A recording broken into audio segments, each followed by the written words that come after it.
कहानी अमोघ की पिकनिक। जैसा कि नाम से ही पता लग रहा है कि ये कहानी पिकनिक के बारे में है। क्या आप लोग कभी पिकनिक पर गए हैं अपने परिवार या फिर अपने दोस्तों के साथ? इसके बारे में सोचें, तब तक हम कहानी सुनते हैं और कहानी शुरू करते हैं। चलिए। यह एक गर्म धूप का दिन था, बाहर समय बिताने के लिए बिल्कुल सही।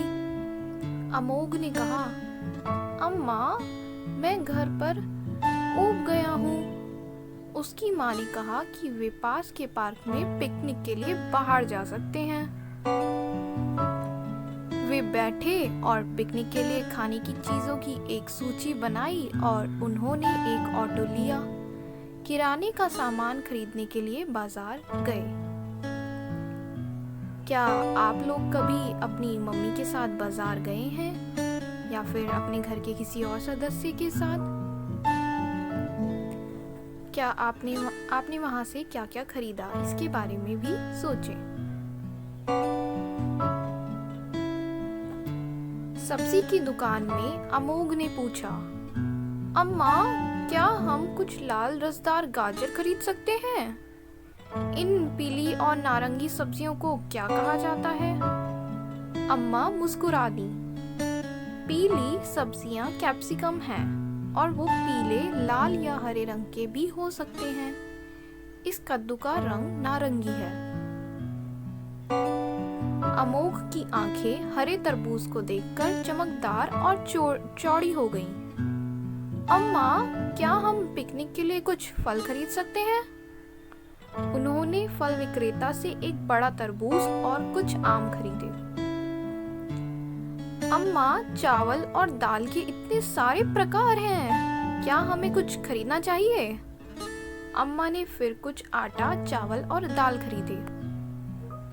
घर वापस आने के बाद अमोघ ने सब्जियां और किराने का सामान निकालने में अम्मा की मदद करी।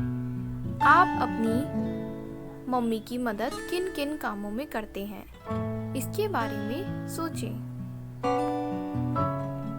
फिर अम्मा ने रोटी बनाने के लिए आटे को पानी के साथ मिलाकर गूंदना शुरू करा। अम्मा, क्या आटे की लोई बनाने के लिए आपकी मदद कर सकता हूँ? अम्मा और अमोघ ने मिलकर आटे की नरम रोटियां बनाई और उसको टिफिन के डब्बे में उन्होंने बंद कर दिया। उन्होंने कद्दू, गाजर, कैप्सिकम, प्याज और टमाटर की मिश्रित सब्जी बनाई। अमोघ ने पूछा, अम्मा, सब्जी की बहुत अच्छी खुशबू आ रही है, क्या मैं अब कुछ चख सकता हूँ? अम्मा ने कुछ गर्म सब्जी को ठंडा कर दिया और उसे खाने को दिया। जैसे ही उन्होंने तरबूज काटना शुरू किया, अमोघ ने एक रसदार टुकड़ा लेकर मुंह में डाल दिया। तरबूज का कुछ पानी उसके मुंह से टपकने लगा। तरबूज के बहुत सारे काले बीज होते हैं जिन्हें उसने अपने मुंह से निकाल दिया। अब जब सभी भोजन तैयार हो गया था, अम्मा ने उसे टिफिन बॉक्स में पैक कर दिया और फिर वह दोनों पार्क में खेलने के लिए गए। अमोघ ने पार्क में झूले, फिसल पट्टी और सीसॉ से खूब खेला। क्या आप अपने दोस्तों के साथ या अपने परिवार के लोगों के साथ पार्क जाते हैं? आप वहाँ क्या क्या खेल खेलते हैं?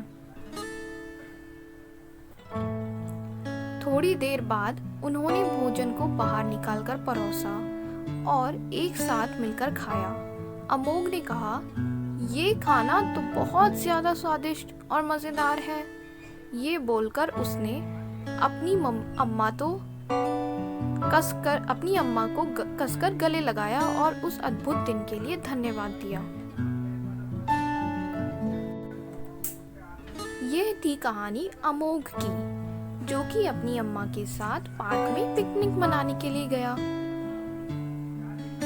अब आप सभी इस कहानी को, आपने ये सब कहानी सुनी, आप सभी बताएं ये कहानी आपको कैसी लगी और आपको इस कहानी में सबसे ज्यादा क्या अच्छा लगा।